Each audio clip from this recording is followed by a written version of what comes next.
యోహాను సువార్త 2వ అధ్యాయం 11వ వచనాన్ని చదువుకుందాం. యోహాను సువార్త కింద వాయిస్ రావట్లేదా? కింద ఆడియో రావట్లేదు అంటున్నాను. యోహాను సువార్త 2వ అధ్యాయం 11వ వచనం. గలిలయలోని కానాలో యేసు ఈ మొదటి సూచక క్రియను చేసి తన మహిమను బయలుపరచెను. అందువలన ఆయన శిష్యులు ఆయన యందు విశ్వాసముంచిరి. ప్రభువే, ఈ లేఖన భాగాలు మనందరి వెనుకడిలో మన ఆత్మల క్షేమం కొరకై దీవించి అనుగ్రహించునుగాక. ప్రియులరా, మనం చదువుకున్న వచన భాగం మన ప్రభు అయిన యేసుక్రీస్తు వారు శరీరధారిగా ఉన్న దినాల్లో ఆయనను గురించి రాయబడిన 4 పుస్తకాలు, మత్తయి సువార్త, మార్కు, లూకా, యోహాను. 4 సువార్తలు యేసుక్రీస్తుని గురించి 4 విధాలుగా మాట్లాడతాయని చాలాసార్లు మనం వింటూ వచ్చాం. ఒక్కొక్క సువార్తికుడు తనకు అర్థమైన మేరకు యేసుక్రీస్తుని గురించి రాశాడు. ఏమి దేవుడు వారికి బయలుపరిచాడో తన కుమారుని గురించి అది వారు రాశారు. మత్తయి సువార్తలో రాజు, రాజ్యం, పౌరుడు, విధులు లాంటి పదాలు కనపడతాయి. అందుకనే మాథ్యూలో ఆయన రాజుగా కనిపిస్తాడు. మార్కు సువార్తలో ఆయన పనులు, కాళ్ళు, చేతులు కనిపిస్తాయి. అందుకనే మార్కు సువార్తలో ఆయన నమ్మకమైన సేవకుడు లేకపోతే పరిచారకుడిగా కనిపిస్తాడు. లూకా సువార్తలో ఒక మానవునికి ఉండే సామాన్యమైన లక్షణాలు కనిపిస్తాయి. అందుకనే లూకాలో ఆయన మనుష్య కుమారుడిగా కనిపిస్తాడు. యోహాను సువార్తలో ఆయన పుట్టుక పరిచయం కాదు, ఆది యందు వాక్యం ఉండేనని డైరెక్ట్గా పరిచయం అవుతుంది. అంటే ఆయన దైవత్వాన్ని పరిచయం చేస్తాడు. 4 సువార్తికులు 4 రకాలుగా యేసుక్రీస్తును పరిచయం చేశారు. యోహాను సువార్త మనం చదువుకున్న లేఖన భాగంలో యేసుక్రీస్తు దైవత్వాన్ని నిరూపించడానికి మొదటి అధ్యాయం నుండి భక్తుడైన యోహాను ప్రారంభించాడు. ఆయన ఆది యందు ఉన్నవాడు అని చెప్తూ వస్తూ 2వ అధ్యాయంలో ఆయన దేవుడు అని నిరూపించడానికి ఒక సూచక క్రియను గ్రంథస్థం చేశాడు. మిగిలిన ఏ సువార్తల్లో ఈ సూచక్రియ రాయబడ్డా. చెప్పాలంటే యేసుక్రీస్తు చేసిన మొట్టమొదటి అద్భుతం, మొట్టమొదటి సూచక్రియ ఈ భూమి మీద శరీరధారిగా. ఆయన మొత్తం 35 అద్భుతాలు లేకపోతే సూచక్రియలు చేశాడు. టోటల్ 4 సువార్తల్లో కలిపి 35 అద్భుతాలు లేకపోతే సూచక్రియలు చేశాడు. అయితే యోహాను సువార్తలో 7 మాత్రమే రాయబడ్డాయి. యోహాను సువార్తలో 7 అద్భుతాలు లేకపోతే ముఖ్యంగా సూచక క్రియలు రాయబడ్డాయి. అద్భుతాలకు సూచక్రియలకు వ్యత్యాసం ఉంది. సూచక క్రియలు యేసుక్రీస్తు దైవత్వాన్ని రుజువు చేస్తే, అద్భుతాలు మానవుని ఆశ్చర్యానికి లేకపోతే మానవుడు విస్మయం పొందటానికి కారణమవుతాయి. ఇంత డీటెయిల్డ్గా మనం ఆలోచించలేం, కానీ ఊరికట్లా జ్ఞాపకం చేస్తున్నాను. భక్తుడైన యోహాను రాసినటువంటి యోహాను సువార్తలో 7 సూచక్రియలు కనిపిస్తాయి. కేవలం 7 మాత్రమే అవుట్ ఆఫ్ 35. చివరి అధ్యాయంలో ఒక మాట అంటాడు. మీకు బైబిల్ ఐడియా ఉంటే యోహాను సువార్తలో ఒక మాట అంటాడు. యేసుక్రీస్తు చేసిన అద్భుతాలు ఒకవేళ రాయాల్సి వస్తే భూలోకమైన సరిపోదు అంటాడు భక్తుడైన యోహాను. అంటే ఆయన అనేక అద్భుతాలు చేశాడు. గ్రంథస్థం చేయబడింది 35. యోహాను భక్తుడు రాసింది కేవలం 7 మాత్రమే. 7 అద్భుతాలలో మొదటి 7 సూచక్రియలలో మొదటి సూచక్రియ 2వ అధ్యాయం 1 నుండి 11 వచనాల్లో. జనరల్గా ఒక వ్యక్తి తనను గురించి తాను తన ఘనతను, తన గొప్పతనాన్ని పరిచయం చేసుకోవాలనుకున్నప్పుడు గొప్ప గొప్ప వేదికలను కోరుకుంటాడు. పరిచయుల ముందు, శాస్త్రుల ముందు, లేకపోతే జ్ఞానుల ముందు, అధికారుల ముందు తన మహిమను వెల్లడిపరచాలనుకుంటాడు. విచిత్రం ఏంటంటే కానా అన్నది ఒక దుమ్ముతో కూడిన ఒక సామాన్యమైనటువంటి గ్రామం. అది కూడా గలిలయ ప్రాంతం, నజరేతుకు దగ్గరగా ఉంటుంది. నజరేతు ప్రాంతం అంటే మంచిది ఏది కూడా అక్కడ లేదు అనే భావన ఇశ్రాయేలీలకు, యూదులకు ఆ భావన వారి మీద ఉంటుంది. ఇది నజరేతు, గలిలయ జిల్లా లేకపోతే నజరేతు ప్రాంతం. నజరేతుకు అత్యంత సమీపంగా ఉంటుంది కానా అన్నది ఒక దుమ్ముతో కూడినటువంటి ఒక చిన్న గ్రామం. కానీ ఆ గ్రామంలో కూడా పేరు తెలియని ఒక అనామకుని వివాహం జరుగుతుంది. ఆ వివాహంలో మొదటిసారి దేవుడు అద్భుతాన్ని చేశాడు. అంటే దేవుడు నరుల ముఖాన్ని లక్ష్య పెట్టడు అనటానికి ఈ సూచక్రియ రుజువు. ఆయన నీ ఫేస్ చూడడు. ఎబ్నేజర్ కదా కొంచెం ఎక్కువ రెస్పెక్ట్, లేకపోతే జేమ్స్ రేడ్ గారు కదా సంఘ పెద్ద ఇంకొంచెం ఎక్కువ ఇద్దాం, లేకపోతే ఇంకొక వ్యక్తి కదా ఈయన పట్ల జాగ్రత్తగా ఉందాం. అట్లా ఆయన నరుల ముఖాన్ని లక్ష్య పెట్టేవాడు కాదు. ఆయన నీ ముఖం నా ముఖం చూడడు. గత వారం కూడా మనం విన్నాం. మన నేపథ్యాన్ని చూడడు, మన బ్యాక్గ్రౌండ్ చూడడు. కానీ ఆయన మనల్ని ఎన్నుకునే విధానం అద్భుతంగా ఉంటుంది. ఆయన ఒక గ్రామంలో పేరు తెలియని ఒక వ్యక్తి వివాహాన్ని తన మహిమను చూపించడానికి ఆయన ఎన్నుకున్నాడు. మన జీవితాల్లో కూడా ఆయన మహిమ వెల్లడిపరచడానికి, ఆయన చేత మనము కూడా పాత్రులమే ఎన్నిక చేయబడటానికి ఆయన ఎవరిని నిరాకరించడు. రైట్. 7 సూచక్రియల గురించి నేను చెప్పట్లేదు, కానీ క్లుప్తంగా 2వ అధ్యాయంలో ఈ 7 సూచక్రియలు మనకు పరిచయం చేసేది ఏంటంటే యేసుక్రీస్తును మరింత అర్థం చేసుకోవటానికి సహాయపడతాయి. యేసుక్రీస్తును మరి ఎక్కువగా అర్థం చేసుకోవడానికి సహాయపడతాయి. నీకు ఎంత అర్థమయ్యాడు యేసుక్రీస్తు అని ఒకవేళ ప్రశ్నించుకుంటే నువ్వు రాయడం మొదలుపెట్టు. నీకు ఎంత అర్థమయ్యాడు యేసుక్రీస్తు? యేసుక్రీస్తు కొంతమంది జీవితాల్లో చాలా తక్కువ భాగాన్ని ఆక్రమించుంటాడు. వెరీ లిటిల్ స్పేస్ ఉంటుంది వారికి అర్థమైంది అంతే, వారికి ఉన్నటువంటి జ్ఞానం అంతే. విచారం ఏంటంటే వారి భర్తను గురించి వారికి అర్థమైనంత కూడా యేసుక్రీస్తు గురించి అర్థం కాని వాళ్ళు ఉన్నారు. వారి పిల్లలను గురించి వారికి అర్థమైనంత కూడా యేసుక్రీస్తును అర్థం చేసుకునే వారు ఉన్నారు. యేసుక్రీస్తు ఆదివారానికి పరిమితం. యేసుక్రీస్తు కొంతమందికి ఆదివారానికి పరిమితం, జస్ట్ 8 to ఇప్పుడైతే 9:30, గతంలో అయితే 10 to 1. మరి కొంతమందికి బైబిల్ స్టడీకి పరిమితం యేసుక్రీస్తు.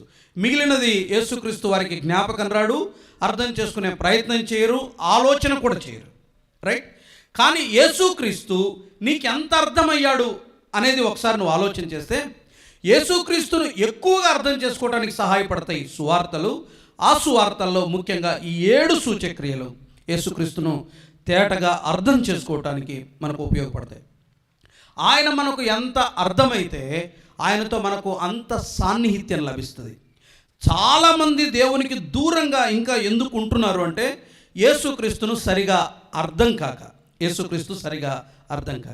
7 సూచక్రియల్లో ఆయన 7 విధాలుగా కనిపిస్తాడు. మనం రానున్న వారాల్లో ఈ 7 సూచక్రియలను గురించి ఇప్పుడు తర్వాత సెషన్లో కూడా వరుసగా మనం ఆలోచన చేయబోతున్నాం. రైట్.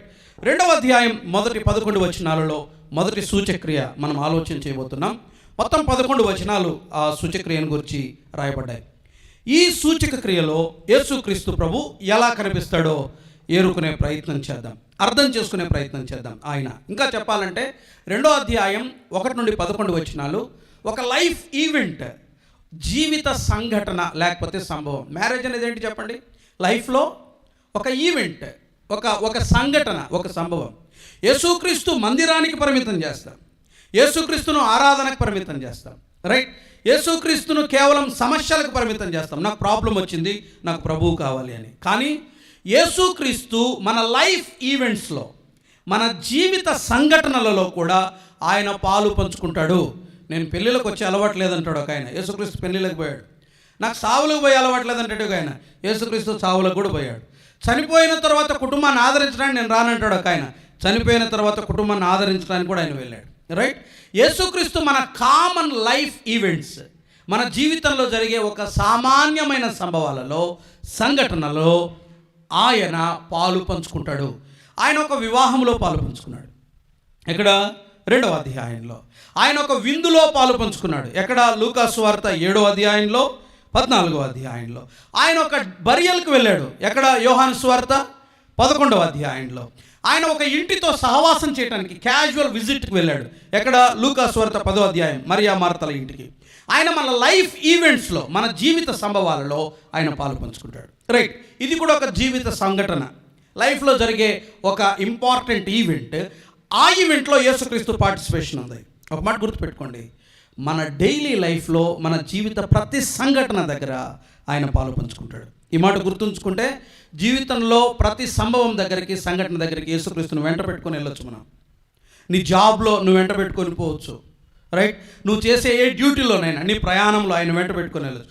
ఆయన పార్టిసిపేట్ చేస్తాడు, నీతో పాటు ట్రావెల్ చేస్తాడు. నువ్వు ఆనందిస్తే ఆయన ఆనందిస్తాడు, నువ్వు దుఃఖిస్తే ఆయన దుఃఖిస్తాడు. 2వ అధ్యాయంలో ఆయన ఎంజాయ్ చేశాడు మ్యారేజ్లో. 11వ అధ్యాయంలో ఏడ్చాడు ఒక మరణం దగ్గర. రైట్. ఆయన ఎక్కడ ఏ విధంగా మనకు సహాయపడతాడో అలా సహాయపడతాడు. ఎందుకంటే ఆయన కంప్లీట్ హ్యూమన్, ఆయన సంపూర్ణమైనటువంటి మానవుడు. ఆయన మన లైఫ్లో ప్రతి ఈవెంట్ దగ్గర మనల్ని అర్థం చేసుకొని మనతో పాటు ఆయన ప్రయాణం చేయగలడు. 2వ అధ్యాయంలో యేసుక్రీస్తు ఎలా ఉన్నాడో వరుసగా మనం త్వరగా ఆలోచన చేద్దాం. చూడండి, సమయం లేదు, త్వరగా చూద్దాం. 2వ అధ్యాయం 2వ వచనం చదువుదాం. యేసు తల్లి అక్కడ ఉండెను, యేసును ఆయన శిష్యులను ఆ వివాహమునకు పిలువబడిరి అని ఉంది. పిలువబడిరి అంటే పిలిచేది ఎవరిని పిలుస్తాం పెళ్ళిళ్ళకు? పిలువబడిన వారిని ఇంగ్లీష్లో ఒక మాట అంటాం, ఏమంటాం చెప్పండి? గెస్ట్ అంటాం కదా. చెప్పాలంటే యేసుక్రీస్తు అతిథిగా కనిపిస్తాడు. 2వ అధ్యాయం 2వ వచనంలో యేసుక్రీస్తు అతిథిగా కనిపిస్తాడు. రైట్, రెండవ సంగతి చూద్దాం. యేసుక్రీస్తు ఇంకెలా కనిపిస్తాడో మరొక వచనాన్ని కూడా మనం చూద్దాం. 2వ అధ్యాయం 7వ వచనం చూడండి. 2వ అధ్యాయం 7వ వచనం చదువుదాం. యేసుక్రీస్తు ఎలా కనిపిస్తాడో చూడండి. యేసు ఆ బాణలు క్షమించండి, 4వ వచనం చూడండి. యేసు ఆమెతో, అమ్మా, నాతో నీకేమి పని? నా సమయం ఇంకను రాలేదనెను అని ఉంది. ఆయన ఒక కుమారునిగా కనిపిస్తాడు, ఒక తల్లికి కుమారునిగా కనిపిస్తాడు. యేసుక్రీస్తు ఒక కుమారుడు. రైట్. 2వ అధ్యాయం 7వ వచనం. యేసు ఆ బాణలు నీళ్లతో నింపుడని వారితో చెప్పగా వారు వాటిని అంచుల మట్టుకు నింపిరి. యేసుక్రీస్తు ఒక యజమానుడిగా కనిపిస్తాడు. యేసుక్రీస్తు మాస్టర్, ఆయన ఒక యజమానుడిగా కనిపిస్తాడు. 4వది చూడండి. అదే 1వ అధ్యాయం 9వ వచనం. ఆ ద్రాక్షారసము ఎక్కడ నుండి వచ్చిన? వాస్తవానికి ఆ నీళ్లు ముంచి తీసుకొని పోయిన పరిచారకులకే కానీ ఇంకెవరికి తెలియకపోయిన, విందు ప్రధానికి తెలియకపోయిను అన్నది. నీళ్లను ద్రాక్షారసంగా మార్చడం, అది కూడా ఏ ద్రాక్ష పండు సహాయం లేకుండా. ఇక్కడ యేసుక్రీస్తు సృష్టికర్తగా కనిపిస్తాడు. He can create anything. ఆయన దేనినైనా సృజించగలడు, ఏమీ లేని దానిలో నుండి. ఆయన సృష్టికర్తగా కనిపిస్తాడు. 1వ అధ్యాయం 11వ వచనం, 2వ అధ్యాయం 11వ వచనంలో గలిలయలోని కానాలో యేసు ఈ మొదటి సూచక్రియను చేసి తన మహిమను బయలుపరచెను. అందువలన ఆయన శిష్యులు ఆయన యందు విశ్వాసం ఉంచిరి. ఇక్కడ యేసుక్రీస్తు మెస్సయాగా కనిపిస్తాడు. మెస్సయాగా మొత్తం ఎన్ని రకాలు కనిపించాడు? 5 రకాలుగా, అంతేనా? రైట్. ఒకటేంటి? ఆయన ఎవరు? ఆయన అతిథి. 2వది ఆయన కుమారుడు. 3వది ఆయన యజమానుడు. 4వది సృష్టికర్త. 5వది మెస్సయ. రైట్. యేసుక్రీస్తు ఇది అయితే యేసుక్రీస్తు పట్ల మన రెస్పాన్స్ ఏంటి? అక్కడే రాశాడు. ఒక్కొక్క సంగతి ఆలోచన చేసుకుంటూ వద్దాం. యేసుక్రీస్తు అతిథి అయినప్పుడు, యేసుక్రీస్తు కుమారుడైనప్పుడు, యేసుక్రీస్తు యజమానుడైనప్పుడు, యేసుక్రీస్తు సృష్టికర్త అయినప్పుడు, యేసుక్రీస్తు మెస్సయ అయినప్పుడు మన రెస్పాన్స్ ఏంటి? ఆయన పట్ల లైఫ్లో మన రెస్పాన్స్ ఏంటి? చూడండి, మళ్ళీ వరుసగా ఒకసారి చూద్దాం. 2వ అధ్యాయం 2వ వచనంలో యేసుక్రీస్తు అతిథి అయితే మనం ఆయనను ఆహ్వానించాలి. ఆయన అతిథి. యేసుక్రీస్తు అంత తేరగా దొరకడు. రక్షించబడే ఒక వ్యక్తి కూడా హృదయంలోనికి ఏం చేయాలి? ఆహ్వానించాలి. ప్రభువా, పాపిని నా హృదయంలోనికి రమ్మంటే ఆయన వస్తాడు. అంతవరకు ఆయన గేట్ బయట ఉండి, వాకిట బయట ఉండి ఏం చేస్తాడు? ఆయన తలుపు తడతాడు. నువ్వు పర్మిషన్ ఇస్తే, నువ్వు ఓకే అంటే నేను లోపలికి వస్తా అంటాడు ఆయన. యేసుక్రీస్తును ఆహ్వానిస్తేనే వస్తాడు. ఎక్కడికైనా. ఎందుకంటే ఆయన డిక్టేటర్ కాదు, ఆయన నియంత కాదు. నీకు చిత్తాన్ని పెట్టాడు. సెల్ఫ్ విల్ అనేది ఒకటి ఉంటుంది, స్వచిత్తం అనేది ఒకటి ఉంటుంది. నీవు ఇష్టపడితేనే వస్తాడు ఆయన. నువ్వు ఆయనను ఆహ్వానించేనే ఆయన వస్తాడు. సో ఆయన అతిథి అయితే మనం ఏం చేయాలి? ఆయన్ని ఆహ్వానించాలి. 2, ఆయన కుమారుడు. తల్లికి కుమారుడిగా కనిపిస్తాడు. తల్లికి కుమారుడైతే అక్కడ ఒక మాట ఉంది, నాతో నీకేం పని? నా సమయం ఇంకా రాలేదంటాడు. ఆమె ఆయనను అర్థము చేసుకోవాలి. ఆయన కుమారుడు, మనుష్య కుమారుడు, ఆయనను అర్థం చేసుకోవాలి. ఆయన మాటలు కొన్నిసార్లు అపార్థం చేసుకునే ప్రమాదం ఉంటుంది. ఆయన టైం మనకు కొన్నిసార్లు అర్థం కాదు. ఏమి ఇప్పుడు రెస్పాండ్ అయ్యాడైనా అనిపిస్తుంది. లాజరు చనిపోయిన తర్వాత వచ్చాడు ఆయన. దేవుని టైం మనకు అర్థం కాదు. కొన్నిసార్లు దేవుని మాటలు భిన్నంగా ఉంటాయి. మనం అడిగిందేమో ఆదరణ కొరకు మాట్లాడు ప్రభు అంటే దేవుడు హెచ్చరించినట్టు ఉంటుంది. దేవుని మాట విచిత్రంగా ఉంటుంది. ప్రభువా నన్ను ఆదరించవా అంటాం, దేవుడేమో నేను నీ పాపాన్ని ఖండిస్తాడు. అక్కడ కూడా అదే జరిగింది కదా. మార్క్స్ వార్త 2వ అధ్యాయంలో స్వస్థత కొరకు వస్తారు. ఆ పక్షవాయువు గల వాడిని మోసుకొని స్వస్థత కొరకు వస్తారు. యేసుప్రభు ఏమంటాడు, నీ పాపములు, నేను వచ్చింది స్వస్థతకైతే నువ్వు పాపాల గురించి మాట్లాడతావు. యేసుక్రీస్తు మాటలను అర్థం చేసుకోవాలి, యేసుక్రీస్తు సమయాన్ని అర్థం చేసుకోవాలి. దేవుని టైం మనకు అర్థం కాదు, మనం ఇమాజిన్ కూడా చేయలేం, మన ఊహకు కూడా అందదు. దేవుని రెస్పాండింగ్ టైం డిఫరెంట్గా ఉంటుంది. కానీ ఒక కొటేషన్ లైఫ్ టైం గుర్తుపెట్టుకోండి, దేవుడు త్వరపడడు, ఆలస్యం చేయడు. దేవుడు తొందరపడడు, ఆలస్యం కూడా చేయడు. అంటే ఎప్పుడు చేసినా పర్ఫెక్ట్ టైంలో చేస్తాడు ఆయన. నీ మాదిరి నా మాదిరి కాదు. మనం తొందరపడతాం, లేదంటే ఆలస్యం చేస్తాం. మనము పర్ఫెక్ట్ టైంకి స్పందించేది, మనిషి పర్ఫెక్ట్ టైం స్పందించేది వెరీ రేర్. సమయానికి వచ్చి కూర్చునేది కూడా చాలా అరుదు. ఏదైనా పర్ఫెక్ట్ టైం కష్టం. దేవుడు పర్ఫెక్ట్ టైంలో రెస్పాండ్ అవుతాడు. నీకు ఎప్పుడు రెస్పాండ్ కావాలో అక్కడ అంతవరకు నువ్వు ఇక్కడ తొక్కిసలాడతావు. కింద కూర్చొని చిన్నపిల్లలు ఏడుస్తారు నాకు ఒకటి రానప్పుడు. బయటికి మనం ఎక్స్ప్రెస్ చేయగానే లోపల అట్లే ఉంటుంది ఫీలింగ్ మంది, రైట్? ఇంకా నువ్వు నాకు రెస్పాండ్ అవ్వలేదు అని. కానీ ఆయన సైలెంట్గానే ఉంటాడు, రైట్? ఆయన కుమారుడు ఆయనను అర్థం చేసుకోవాలి. 3వది, ఆయన యజమానుడు 2వ అధ్యాయం 7వ వచనంలో మనం ఏం చేయాలి? విధేయత చూపాలి. దాన్నే మనం తర్వాత ఆలోచించేద్దాం. ఆయన యజమానుడు, మనం ఏం చేయాలి? విధేయత చూపాలి. ఆయన మాటకు మనం విధేయత చూపాలి. ఈ మధ్యాహ్న కాలం, ఈ ఉదయకాలం ఆలోచించేయండి. Is our master. లైఫ్లో ప్రతి ఈవెంట్ దగ్గర ఆయన మన దగ్గర నుండి డిమాండ్ చేసేది ఒబీడియన్స్, విధేయత. ఆయన మాటకు విధేయత. చెప్పింది చేయండి అంటాడు. చెప్పింది చేయండి, నేనేం చెప్తానో అది చేయండి. ఎన్నిసార్లు చెప్పినా చేయండి, నేను చెప్పింది చేయండి అని అంటాడు. 4వది, ఆయన ఎవరు? సృష్టికర్త. ఆయన సృష్టికర్త. మన రెస్పాన్స్ ఏంటో తెలుసా? ఆయనను ప్రశంసించాలి. విందు ప్రధానం అంటాడు కదా. జనరల్గా అందరూ జబ్బు రసం పోస్తారు లాస్ట్లో. నువ్వేంటి ఇప్పటివరకు మంచి రసం పోస్తున్నావు, నువ్వు వండర్ఫుల్ తెలుసా, నువ్వు గ్రేట్ తెలుసా అన్నాడు. వాస్తవానికి ఆ ప్రశంస ఎవరికి దక్కాలి? యేసుక్రీస్తుకు దక్కాలి. ప్రశంసించబడింది ఎవరు? ఇతను. ఆయన సృష్టికర్త కాబట్టి ఆయన దేనికి అర్హుడు చెప్పండి? మన ప్రశంసకు, మన స్తుతికి అర్హుడు. 5వది, ఆయన మెస్సయ. మన రెస్పాండ్ ఏంటో తెలుసా? మనం విశ్వసించాలి ఆయన్ని, మనం విశ్వసించాలి ఆయన్ని. మళ్ళా రండి, ఫస్ట్ నుంచి వద్దాం. మొదట ఎవరైనా, ఫస్ట్ పాయింట్ ఎవరైనా అతిథి. ఆయనను ఆహ్వానించాలి.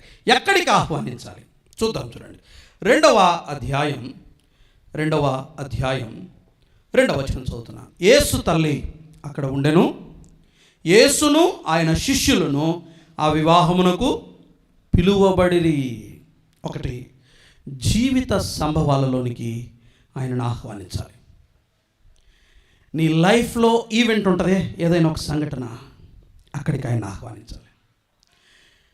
అది ఏదైనా, ఏ సంభవమైనా, ఏ సంఘటన అయినా. పెయినా, ఆయన పిలువు. జాయ్ ఉందా అక్కడ, ఆయన ఇన్వైట్ చేయి. అక్కడ ఏమీ లేదా, అయినప్పటికీ పిలువు. మాట్లాడాలనిపించిందా, ఆయన ఇన్వైట్ చేయి. లైఫ్లో ప్రతి ఈవెంట్కు ఆయన మనం ఇన్వైట్ చేయొచ్చు. నేను వరుసగా కొన్ని సంఘటనలు జ్ఞాపకం చేస్తాను.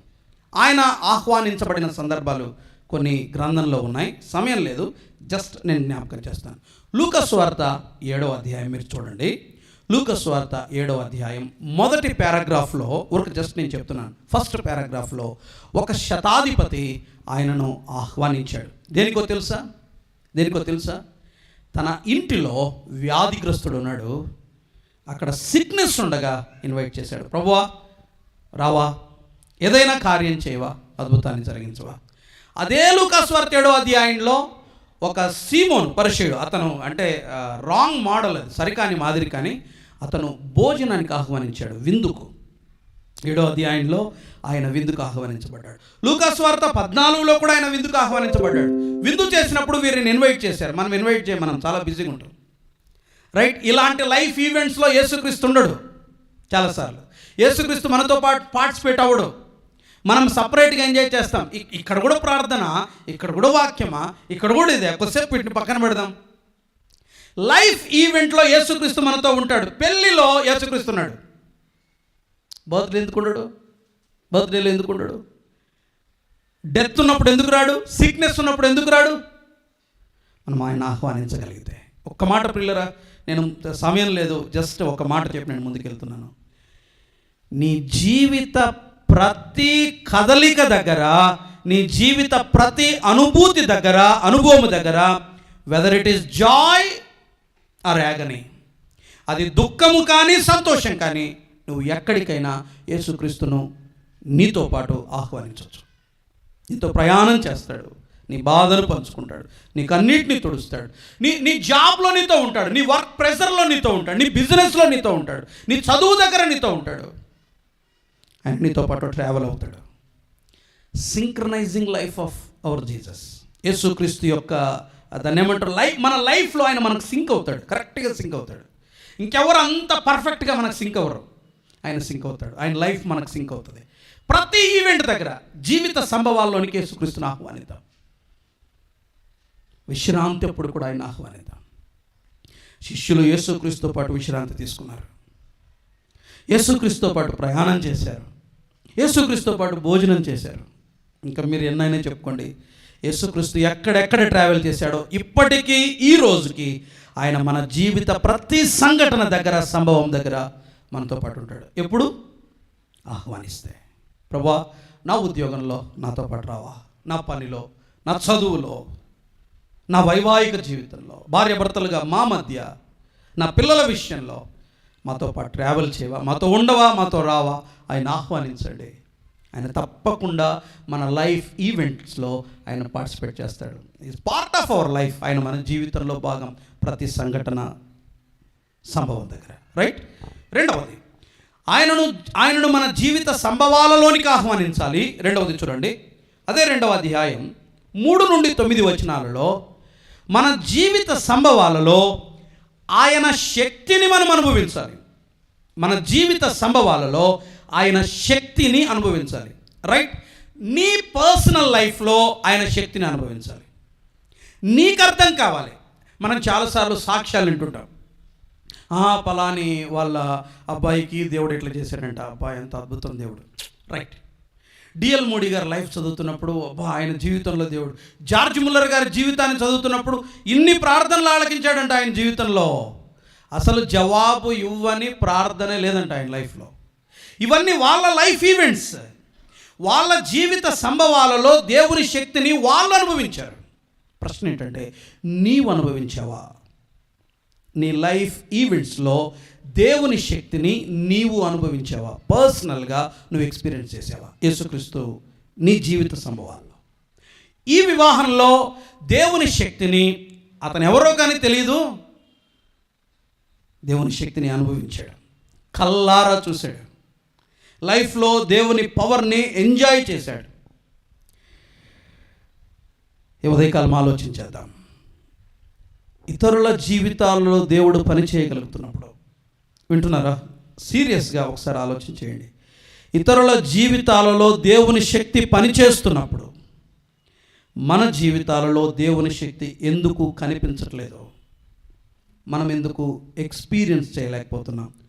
మనం ఎందుకు దేవుని శక్తిని అనుభవించలేకపోతున్నాం? ఒకసారి ఆలోచించేయండి. ఈ వ్యక్తి దేవుని శక్తిని అనుభవించాడు. చూడండి ఎట్లా అనుభవించాడో. 2వ అధ్యాయం 7వ వచనంలో ఎలా అనుభవించవచ్చో చూడండి.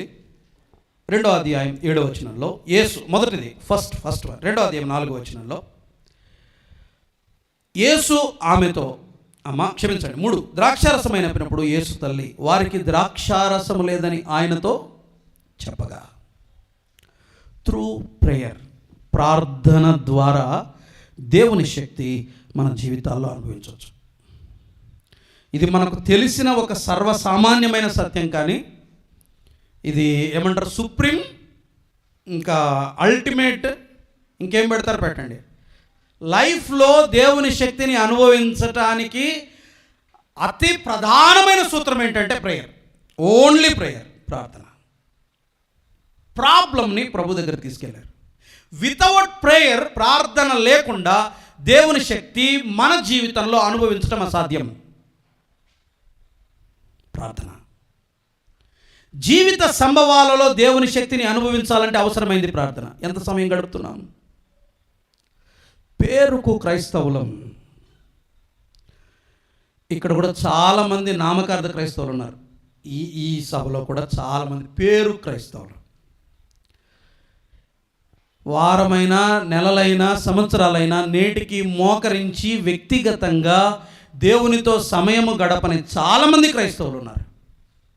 ఎందుకు జీవితాలు ఇలా? ఎందుకు నిస్సారంగా ఉన్నాయి? దేవుని శక్తి మన డైలీ లైఫ్లో ఎందుకు ఎక్స్పీరియన్స్ చేయలేకపోతున్నాం? వినండి, ఆ వ్యక్తి జీవితంలో జరిగిన అద్భుతం, దేవుని శక్తి ఎంతమంది చూడగలిగారు? పరిచారకులు చూశారు, శిష్యులు చూశారు, యేసు తల్లి అయిన మరియ చూసింది, విందు ప్రధాని చూశాడు. వండర్ ఇది అని అనేకులు ఆ వ్యక్తిని ప్రశంసించడానికి కారణమైంది. లైఫ్ ఈవెంట్స్లో ఆయన పవర్ మనం అనుభవించాలి. ఒకటి ప్రార్థన, రెండు అక్కడే ఉంది. రెండోది ఇందాక చదువుకున్నాం కదా, రెండోది 7వ వచనంలో సమర్పణ. నీ బాణలు ఆయనకి ఇచ్చేసేయి, నీ పరిచారకులను ఆయనకి ఇచ్చేసేయి, నీ దగ్గర ఉన్న సోర్సెస్ని ఆయనకు హ్యాండ్ ఓవర్ చేయి, వాటి చేత ఆయన అద్భుతం చేస్తాడు. నీ సమర్పణ, విధేయతనం లేని కానీ నీ సమర్పణ.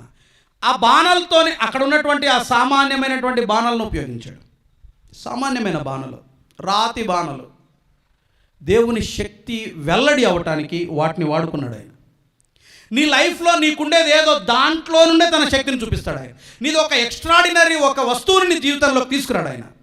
నీ దగ్గర ఉన్న నీకున్నదే, నీ దగ్గర ఉన్న దానిలో నుండే శక్తి వస్తుంది. నీ జ్ఞానమే, నీ ఇల్లే, నీ వస్తువే, నీ పిల్లలే, నీకేమున్నాయి అవే, వాటిలో నుండే ఆయన శక్తి. కాకపోతే ఏమంటే వాటిని కంప్లీట్గా ఆయనకి ఇచ్చేసేయాలి. 6 ఖాళీ రాతి బాణలు, నీ ఇష్టం ఏమైనా చేసుకో. అక్కడ పరిచారకులు ఉన్నారు, నువ్వు ఏం చెప్తే వాళ్ళు వింటారు. కంప్లీట్గా సరెండర్ అయిపోయారు వాళ్ళు. నువ్వు ఏం చెప్తే అది చేస్తాం. నీళ్ళు ద్రాక్షారసం అడిగితే నీళ్ళు నింపమంటాడు ఈయన. పోయి ఆ నీళ్లను ముంచి తీసుకొని మేము పోయండి అన్నాడు. మేము పోయమన్నది ద్రాక్షారసం, ఈయన ఏమంటున్నాడు?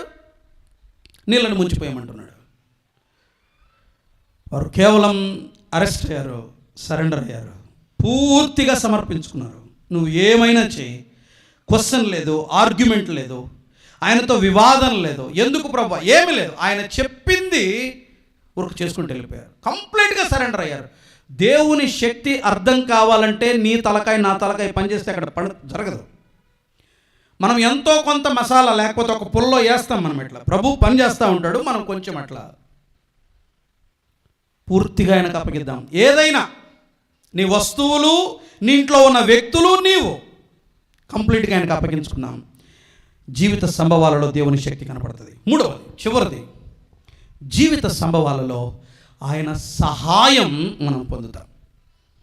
జీవిత సంభవాలలో ఆయన సహాయం నేను త్వరగా చెప్తాను. ఎక్కడెక్కడ సహాయం చేస్తాడు ఆయన? వినండి, ద్రాక్షారసం దేనికి అవసరం?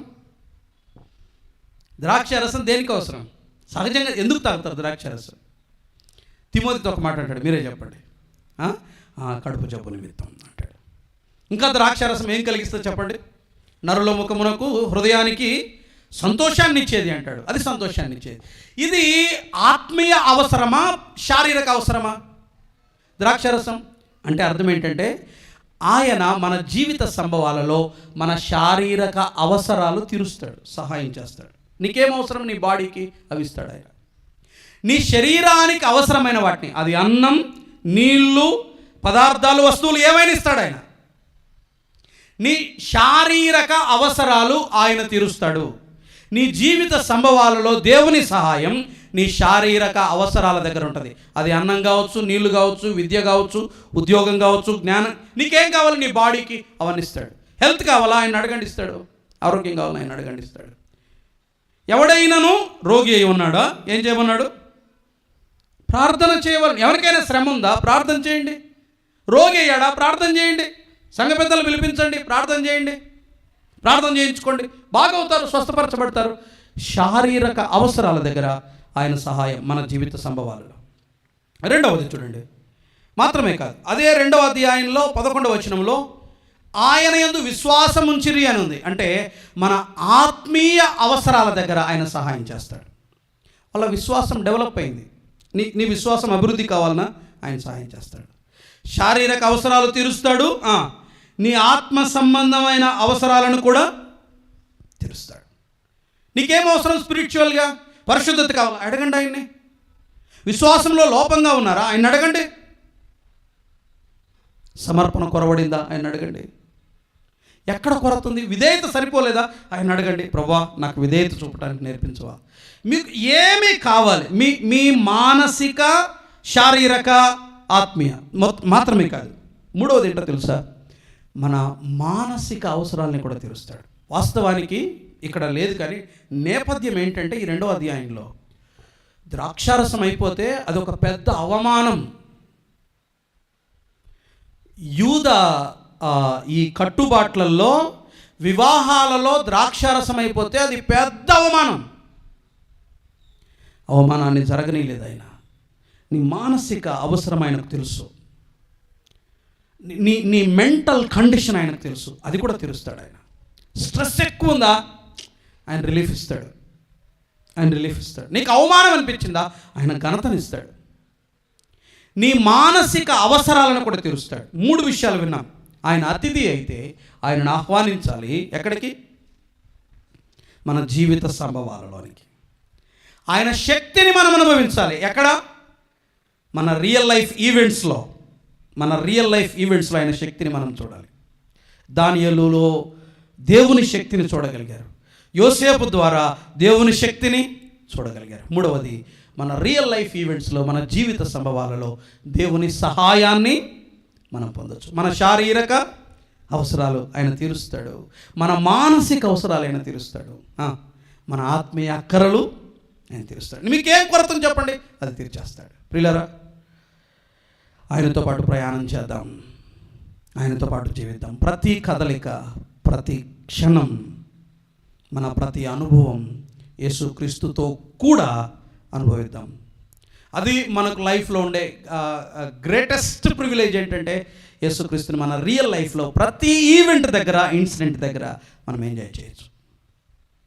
అడుగుదాం, ప్రభువా, నా ఉద్యోగ జీవితంలో, నా వ్యాపార జీవితంలో, నా విద్యా జీవితంలో, నా వైవాహిక జీవితంలో, పిల్లలను పెంచే విషయంలో, నేను పని చేసుకునే దగ్గర, నా ప్రయాణంలో, నేను ఒంటరిగా ఉన్నప్పుడు, నా భయాల దగ్గర, నా సందేహాల దగ్గర నాతో పాటు ఉండవా?